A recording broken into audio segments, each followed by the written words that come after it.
सबसे पहले तो सभी साथियों को नए साल की बहुत बहुत शुभकामनाएं।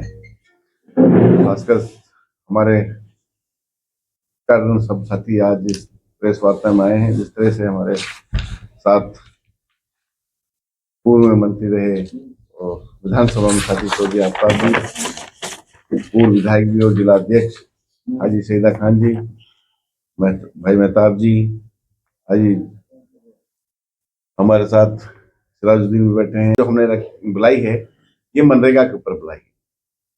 जिस तरह से भाजपा ने हमारे राष्ट्रपिता महात्मा गांधी जी का नाम को बदलने की कोशिश की जा रही है। हम चाहते हैं कि जो यूपीए सरकार ने जो मनरेगा जो महात्मा गांधी जी के नाम से रखी थी कि वही नाम बरकरार रहे। और जो इन्होंने अभी पार्लियामेंट में पूरी चर्चा की और उसके फायदे नुकसान बताए, तो मैं ये सोचता हूं कि जो स्कीम को ये लेके आ रहे हैं विकास भारत की को जीआरजी को, तो वो ठीक नहीं है। अब ये बताइए कि पहले जब मनरेगा का काम चलता था तो किस तरह से गांव में विकास होता था, और जब यूपीए सरकार ने ये स्कीम लेके आए थे तो 100 दिन की गारंटी योजना गरीब आदमियों के लिए काम की दी थी। मगर जब ये सरकार, उसमें ये भी था एक और कि उसकी 100% जो पेमेंट थी वो केंद्र सरकार करेगी। अब ये बताइए, जिस तरह से हम मेवात में हैं, रूरल एरिया में, हमारे को हरियाणा सरकार की मैं बात करूं तो विकास के लिए कोई पैसा नहीं दिया जाता।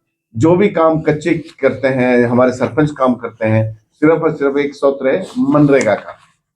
उसी के माध्यम से हमारे जो कच्चे रास्ते उनको पक्का किया जा रहा है। एक एग्जांपल दे देता हूं। अभी कुछ दिन पहले सरकार ने 148 करोड़ के आसपास फ्रीनियों के लिए फंड रिलीज किया था।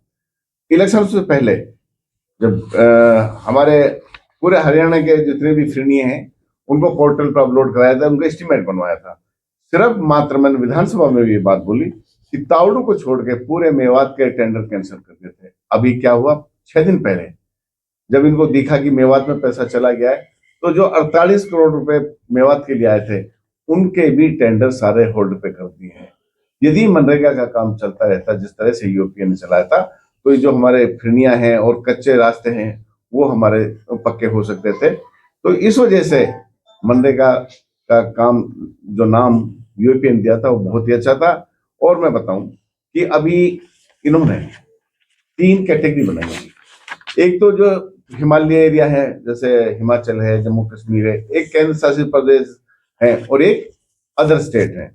इन्होंने क्या काम किया है कि जो हिमालय है उसमें तो कहा कि हम 90% तो केंद्र देगा और 10% सरकार देगी। ये बताओ वहां मनरेगा का काम क्या होता है।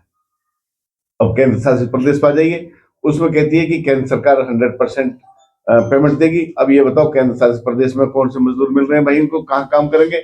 जहां रूरल एरिया है वहां कहा कि 60% केंद्र सरकार देगी और 40% जो स्टेटों की सरकार है वो देगी। सरकारों के पास आप लोगों के सामने एम्प्लॉइज लगा रहे हैं तो एसकेआर के थ्रू लगा रहे हैं, टीचर्स नहीं है, डॉक्टर्स नहीं है।